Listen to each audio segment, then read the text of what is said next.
Good morning, and welcome to another edition of Mark's Inspiration. Glad you could join me here today, as always. Here to inspire you and enlighten you with what little bit I've learned throughout my life this 61 years. Yes, I know it's hard to believe I'm 61 years old. I look 20, right? Well, maybe not 20, but anyway.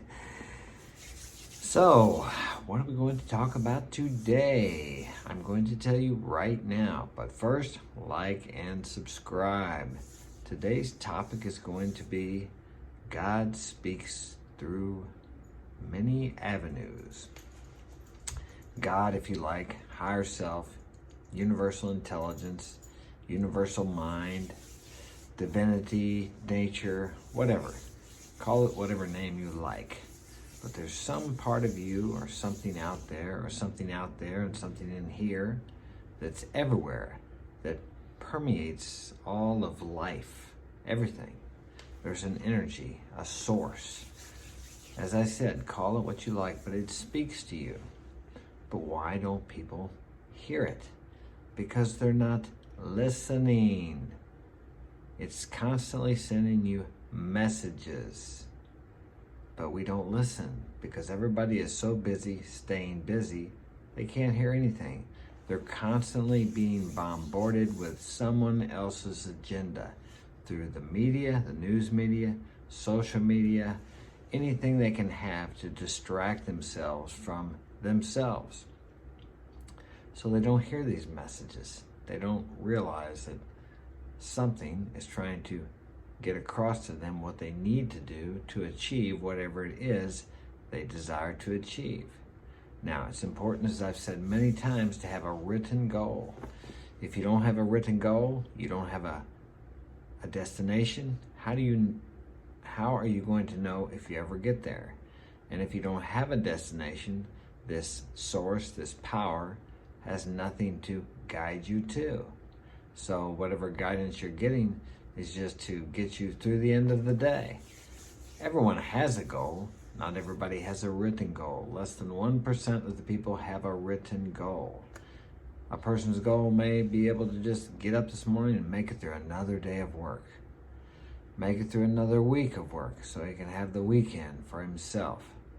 You have to learn to enjoy every day because now is the time. How many people do you know that have lived to retire, and they finally get there and they retire, and then they die in a year or two?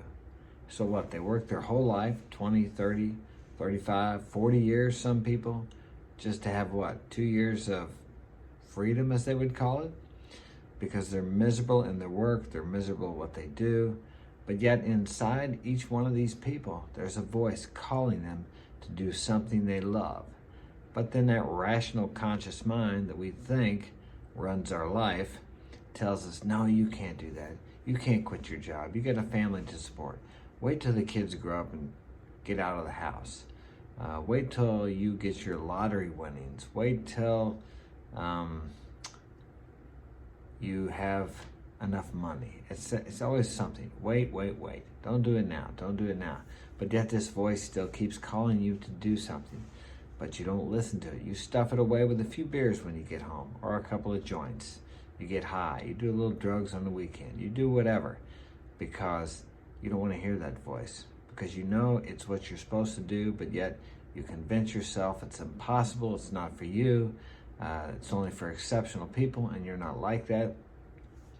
How are you talking to yourself every day? When you drop something on the floor, do you call yourself stupid? When you make a mistake, do you tell yourself how stupid you are? Oh, of course, it happened again. Yeah. How do you speak to yourself? How do you speak to yourself? Now, that voice that speaks within you tells you what you can do, tells you what's possible for you. But that voice in your head that is yours, your conscious mind, is telling you that you can't do it. It talks you out of things. It's the fearful voice, the one that tells you how stupid you are, that you can't do anything, that you better stay where you're at in your job. You hate it, it's miserable, but it pays the bills. So you live a life of quiet desperation. Is that the kind of life you want to live? But if you get home and just drink a couple more beers, or take a couple of hits off that joint, it'll be okay, won't it? Till you get up in the morning and you go and do the same thing over again the next day. Is that the life you came here to live? Is that the life you dreamed about when you were a child? No, it's not. And that voice will never stop. It will still be with you to the day you die. It'll be telling you then, though, you should have done something with your life. You should have taken a chance. You should have tried to do that, but then it's too late. What's the worst thing that can happen? You can fail. Oh my God. And what do they teach us in school? Failing is terrible. Oh, didn't you hate to take home a F on your report card to your parents because you're a loser, you failed? That's all bullshit. Failure is the road to success is paved with failure. I've failed innumerable times and I'm still here. It didn't destroy me. And I've had some pretty big failures where I almost got thrown in jail twice. Had to leave 2 countries because they were going to arrest me because I failed. I failed in a marriage and I pissed off a bunch of people, my ex-wife for one, and she made false accusations and tried to get me thrown in jail. Yeah, well, and then another one where I pissed off some local officials and they were not happy with me, so they tried to throw me in jail. But I've since made peace with all these people. I have a clean police record, so there you go. How'd that happen? Because I didn't give up. I kept getting back up and moving forward. And through my failures and my mistakes, I've learned valuable lessons. And that's how you learn. There's certain religious texts, I believe the Bible says we're all born sinners, we're all worthless, we're not worthy, etc., etc. The word sinner comes from an Anglo-Saxon term, which was used in archery, and it means to miss the mark. Well, I don't know about you, but we're all making mistakes. When a kid tries to walk and he falls down, he sinned. He missed the mark. His mark was to walk, but he didn't do it. But he gets back up and he tries again and again until he can walk. He was a sinner. He was a person, a child, who tried again and again and failed until he succeeded, until he was a winner. That's all the word sin means. But many religions have used it to beat people down and control them. And that's not at all what it is. It just means to make a mistake, to fail, to achieve your goal. You missed the mark. Well, I'm missing the mark every day. So what? I'm learning from it. I'm trying. You just don't give up. Keep moving forward. You have that dream, but you got to get up and you got to take a step towards it to achieve it. And maybe in your life today, you're having a rough time. Maybe you've broken up with your wife. Maybe you found out she was cheating. Or maybe you're a woman and you found out your husband was cheating and he's leaving you for the other woman. Whatever it is, if you just keep moving forward. I know that maybe depression has hit you and you don't even want to get up. Maybe you don't want to get out of bed. I've been there. Just force yourself to get up and go down and make a cup of coffee. Do something. Get up and take a walk. Depression will paralyze you. It's just a symptom of a deeper problem. And the problem is your lack and my lack of acceptance of what's going on today. If you could realize that what's happening in your life today is happening for you, not to you. I know that's hard to understand and hard to believe when it seems like something terrible has happened. Maybe your house burned down. Maybe you lost a loved one. But all these things can work for your good if you choose to perceive it like that, to look for the good in everything. I've lost loved ones in my life. It certainly didn't seem good. And honestly, if I look back, I can't see as where there was any good in it other than I went through the grieving process and I accepted life on life's terms. We all come here, we're all born, and we all die. It's a part of life. We grieve because we miss these people, but they're not in pain anymore if they were suffering before they died. So what are we grieving for? We're not grieving for them. We're grieving actually for ourselves because we miss them. We were attached to them. But we all have to go through change. We all have to move on to another realm, if you like. So everything changes. From the time you're born, you're growing old, and the end result is you're going to die. At least your body, this garment that you live in, is going to pass away. I believe that what you are, the essence of who you are, never passes away. But that's another video. So we'll go back to, I forgot my topic. God speaks to us. God can speak to you through me. God can speak to me and you through anyone, through any circumstances, through any person. I go and help people a lot of times, and the people I help, it's a common thing, will say something to me about their life, and then that tells me what I need to do. I work with people who have harmed a lot of people in the past, and I show them a way and help them to, how do we say it, make amends for the past, to fix the past, to make it right. Okay, so when I'm doing that, sometimes I remember something long ago from my past that I have forgotten about consciously, but it's still inside of me that I need to go back and make amends for. There were a couple of things the other day. I was working with a guy, and I remember that 30 years ago when I went out and partied one night, I almost got into a fight with this guy. I had thought about this a couple of times, and this guy was a real passive type guy, and I thought, man, I must have been the one that I need to go back and see what happened there, because I can't remember because I was high.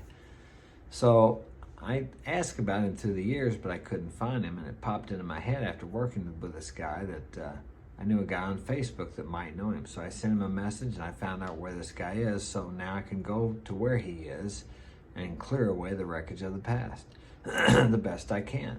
And that means going back and saying, hey, I was wrong. I was trying to start some trouble with you, and is there anything I can do to make that right?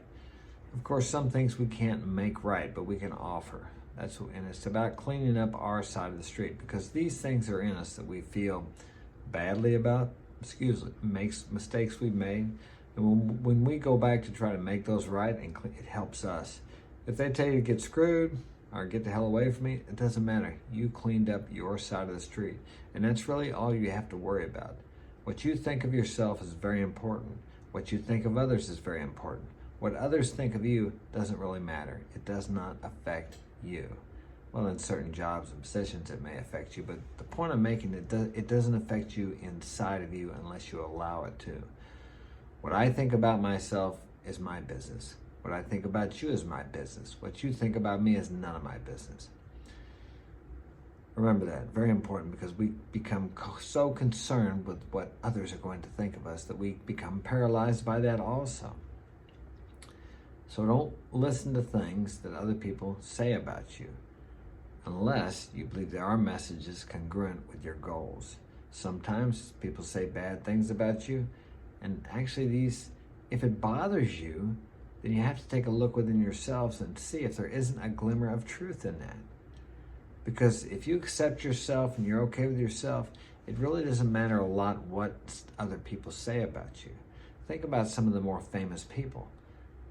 If they were concerned about what everybody said about them, they would never do anything, because we have so many haters out there. I've had a few haters bother me. So what? I mean, haters are going to hate. Hate never comes from above. It always comes from below. So remember that the next time somebody's hating on you. Especially now with social media and different things like that. I mean, my daughter experiences that a lot with this Snapchat and all these things. It's a constant drama. Okay, so remember to listen today. Listen to situations, listen to people, listen to the messages that your higher source is trying to send you, trying to tell you. Especially if you have a goal, because there will be things throughout the day which will guide you, bridges of incidences towards this goal. But write that goal down. Remember, less than 1% of the population has written goals. You want to be in the top 1%? Write your goal down, look at it twice a day, and think about it throughout the day. Not as some longing desire, but as something you already have. Because that desire within you is there for a reason, and if you didn't have the ability to achieve it, you would not have it. All right? If you'd like to get my help personally, marksinspiration.com is my website. Have a great day. Thanks for joining me.